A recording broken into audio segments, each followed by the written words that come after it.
Now, it's really special to be standing in this room on this day.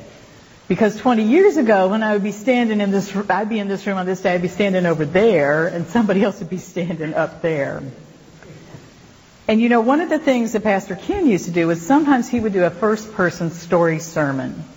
Well, you know what, Ken? I do them because of you.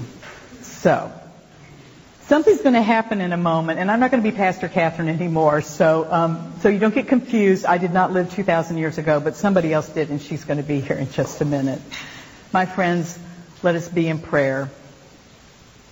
On this Easter morning, Holy One, use the meditations of our hearts.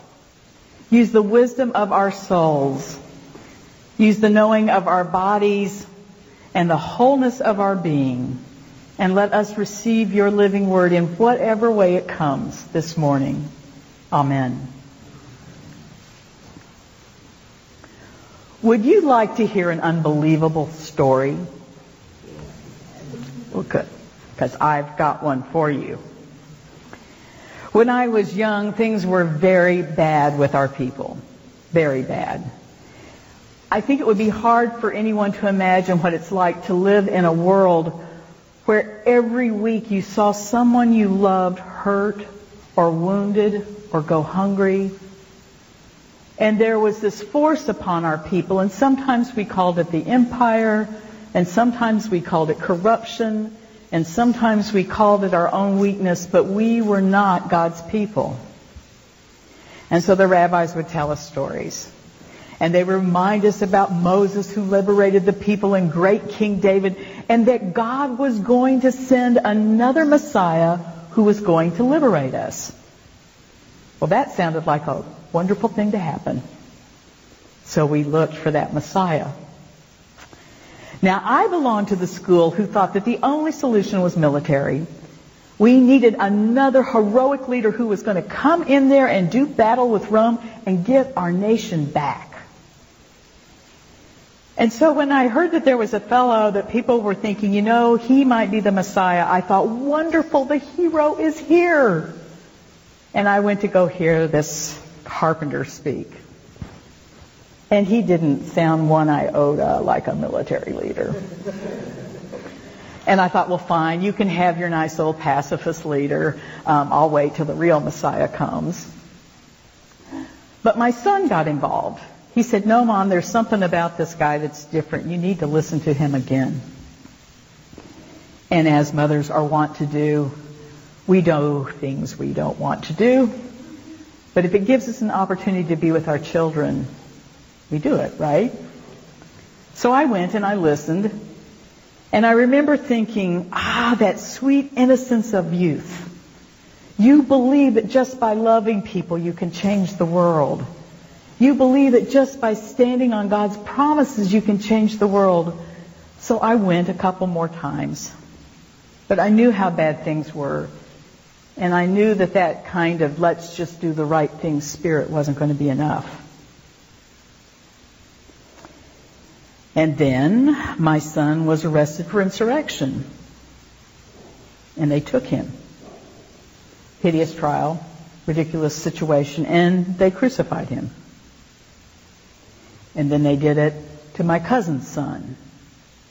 And this thing kept happening. And so when they arrested Jesus, I thought, no, this is not going to happen again, not to our people. I was one of the women in the crowd who was there when the trials took place. These mock trials, these crazy things. How could this happen? And I remember thinking, there is no way this is a Messiah. This cannot be God's anointed one. Who on earth could be played so regally by all this corruption? But there was something inside of me that also said, there is something here that's true and good. I was one of those women in the crowd who walked beside him as he carried the cross up to Golgotha. And I thought, how can this keep happening? How can horrible things keep happening? And there we were on the hilltop, and the men had told us they were not going to be there. They said, if we're there, we're going to be spotted and we'll be arrested, and it's the same old story, right? So here's something.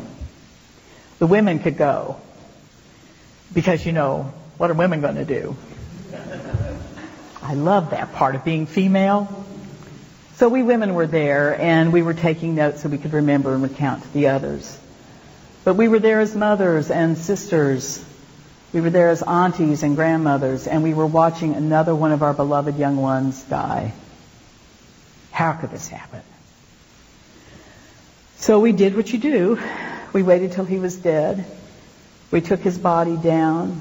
There was this incredibly kind man who gave us a tomb to use. And as we were in there cleaning his body, I thought, I am so tired of doing this. I am so tired of taking care of our sweet ones who have been taken away. But we did what we do. And one of the women said, I think this body has been more bathed by tears than by the water we brought to cleanse him. We gently wrapped him. And we were good Jewish women, so we hurried home because it was Shabbat. It was time to get home and to celebrate and keep ritual with our family. And over Shabbat that year, there was a lot of talk about what was going to happen next.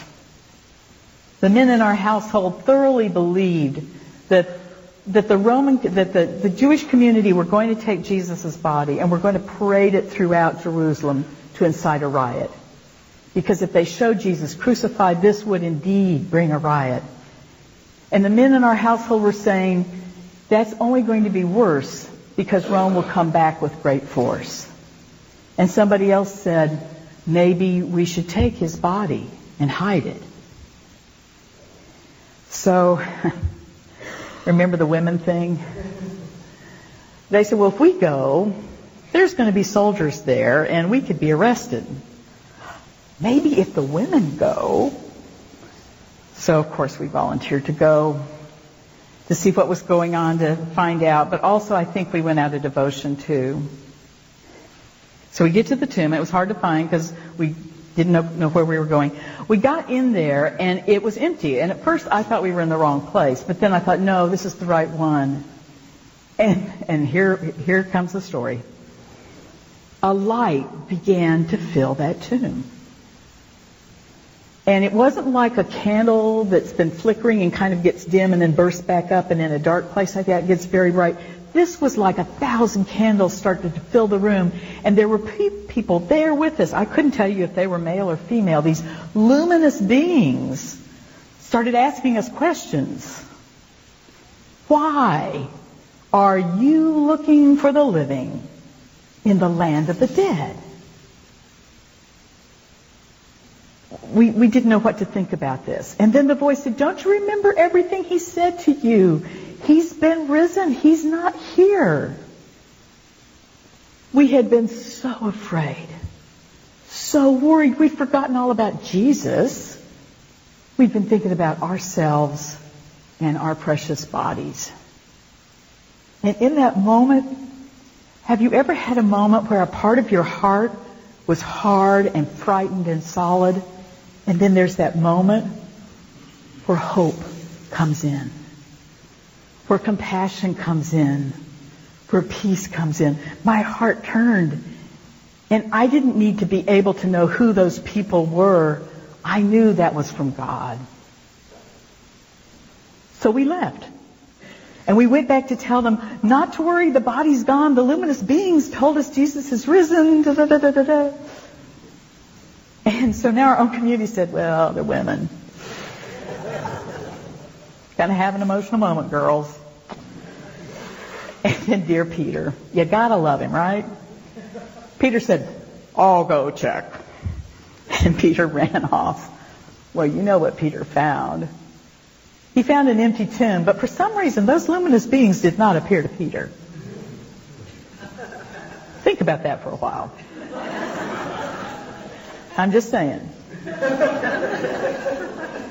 So we went back and we got the cloth. His body was gone. Now, I wish I could tell you that I got to see him again. There were some who did, some who saw the resurrected Christ. I didn't. I didn't get that pleasure. And there have been times throughout my life where I wonder, did it really happen? Did the luminous beings really happen? Was Jesus really risen from the dead? Did people really see the risen Christ? And then I'd hold my little piece of cloth. And I'd remember those luminous beings. And I remember how my heart would feel when Jesus would speak to us. And I thought, I don't understand it. I can't explain it. But I know that evil and fear and corruption did not kill that which was from God. That the part of Jesus that was Christ could never be destroyed. And it's still here. But we still had corruption. We still had problems. Our people were still starving. And so I doubted, too, if that was God's Messiah, why were things so difficult? And then I hold this cloth, and I hear in Jesus' voice, why are you looking for the living in the land of the dead? And for many years, whenever I have been in the land of the dead, where something in me has died, where someone precious to me has died, where my hope in my community has died, why are you looking for the living in the place of the dead? Christ rose. Christ is rising. Christ will rise. And it won't be what you think it will be. And it won't be where you think it will be. And it won't make any sense.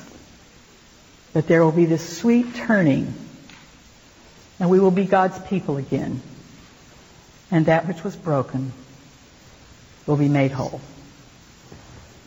Go forth in peace, friends, and beware. And don't let the guys stop you from talking, ladies. Amen.